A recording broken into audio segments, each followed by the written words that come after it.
enough to criticize it. In my reading of it, it seems that we're very much on the same page. If you want specific reactions, I don't have any at this point, but if you want to send us an email just at webmaster@welltrainedmind.com, I'd be happy to have a look at it and try to come up with some more specific reactions. Thank you. So your email address is webmaster@welltrainedmind.com. That's right. Okay, let's take another question. Question from Canada. It's regarding sight reading versus phonics reading. So my question is, I have a 9-year-old that's an avid reader. Phonics worked for him. I have a 7-year-old who phonics is not working for him. So is it true that kids can just be a sight reader? Have you run into this where phonics is just not going to click for them? Susan, let me repeat that question. Sure. Her question is, what are your thoughts about comparing phonics versus sight reading? I would. Well, first of all, let me say, yes, that's absolutely possible. This will be quick. I had a neighbor who had a kid who could not learn phonics. This was a child who at 2 would put together puzzles by turning them over and looking at the shapes on the back because the pictures were distracting. There are kids who have such a strong visual memory that learning by sight really is going to be the best way for them. I think that's fairly rare. So my impulse would always be to go with the phonics first because I think that is a much more common way of learning. There are going to be kids that doesn't work for because kids are, infinitely variable. And I do think with a child like that, you're going to have the challenge of teaching them how to spell, and you're going to probably want to look at a program like Spelling Power, which really emphasizes teaching them to picture the word in their mind. That's a kid who is not going to do well with a spelling program that teaches them to sound out the words and listen. You want something that teaches them, visualize this, trace it in the air, then put it down. So, if that works for this kid, that's great, and I would maybe look at Spelling Power to supplement that. Thank you. Next question, please. Hello, Susan. Hello. Hey. Hear you. Hi. I actually have a couple of things. I went to one of the conferences that you spoke at this summer, and I appreciated some of the things that you said. I bought your book. I also bought the World Series, The Story of the World, and I thought I would start in September. But I started to read it myself, and I decided to dive right in. I started to read to my 8-year-old. I have an 8-year-old, a 5-year-old, and a 3-year-old. Okay. So I can appreciate where you're at. But I thought it was going to take 6 months to get through this. My son read it in 2 weeks. And I don't know what to do. And I couldn't, we went on vacation. He took it on vacation, and he read it on the way. I don't know. I just said to myself, I can't believe this. So, and the worksheets are wonderful, but I don't think he's really ready to do this. I'm sorry. Let me help with that noise. That noise is a cell phone. So, someone, if you would, you'll have to call back in on a landline and really watch the noise. So, her comment, let me repeat it, Susan, is that she bought the Story of the World series, which you have written, and thinking that she would use it as the curriculum for a semester, and apparently her son dove right into it and finished the whole darn book. And then you provide worksheets with the book as well. So I think her question is also, what does she do now? What do I do now? I would say that, first of all, that's a wonderful problem to have. I think we've got a couple of options. One is give him volume 2 and say, here, now we'll do this one. And if he gets all the way through all 4 volumes, then give him another history of the world. Give him Van Loon's History of Mankind, or, another history of the world. The other option, and this would be the one I'd be inclined to take, would be to say, okay, now you've read this whole thing. That's great. You've done the overview. Now we're going to go to the library and we're going to check out some books that deal with the topics in each chapter, and let's read those as well in the same order. And that would help him to go a little bit deeper. But either of those options would be fine. Either one of them would be fine. There are so many good library books for kids on each one of the topics covered by the chapters that I don't think you ever need to feel like, oh, we're done and we don't have anything more to do. The library is your best friend.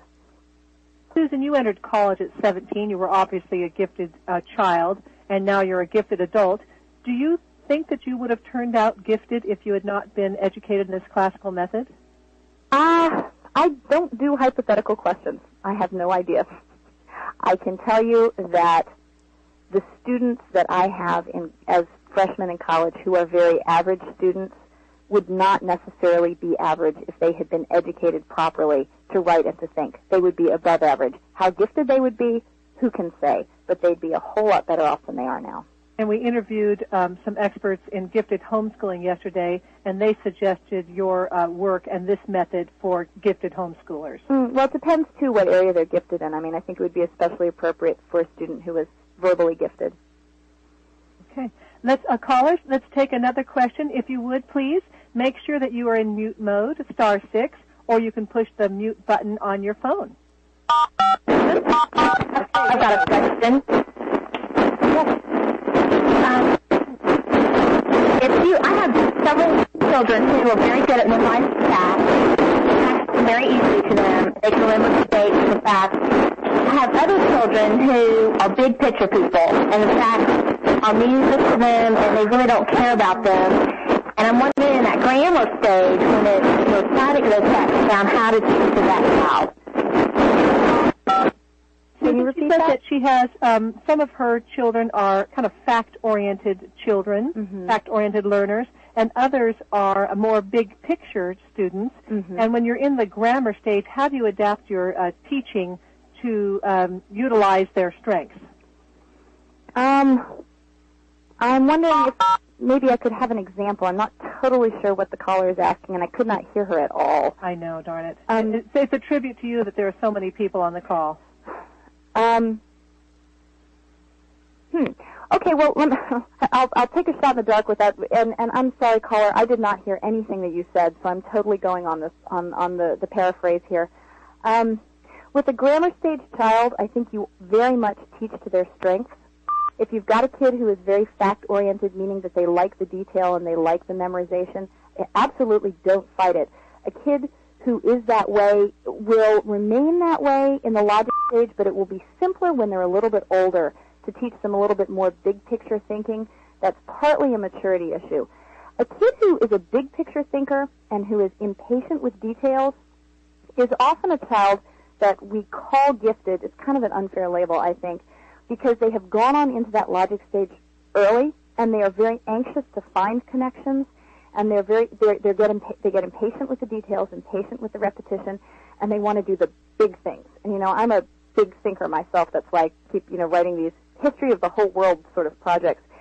And I think that's a wonderful quality, but your job as the parent is to say to them, this is great, but you have to do a certain amount of focusing on facts. You have to do a certain amount of drill, and you are working against their natural tendency when you are trying to get them to focus on details. I mean, these are the kids who will talk forever about some great big idea, but when they write, they don't use any punctuation or capital letters because they're thinking too big to pay attention to any of the facts.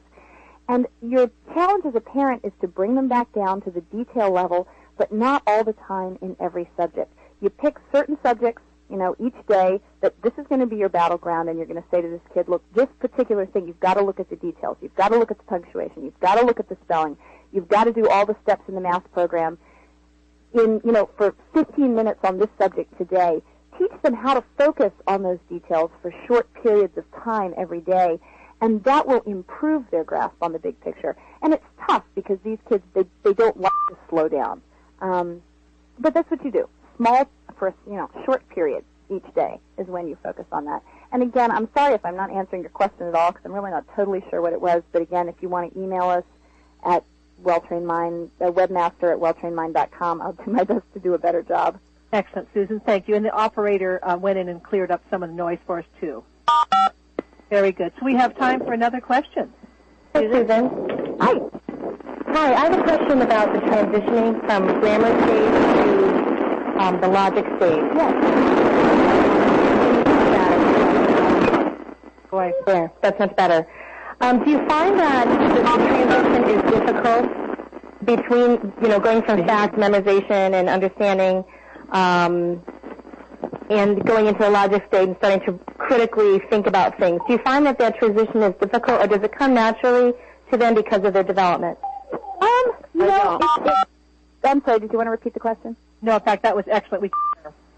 Okay, that's a really interesting question, and, not to be too vague here, but it depends on the kid, and not to be too sexist here either, but so far, not my experience, not only with my older three are all boys, but also the feedback that I get from parents is that, especially in literature and grammar and writing and such, boys tend to make the transition into the logic stage a little slower than girls.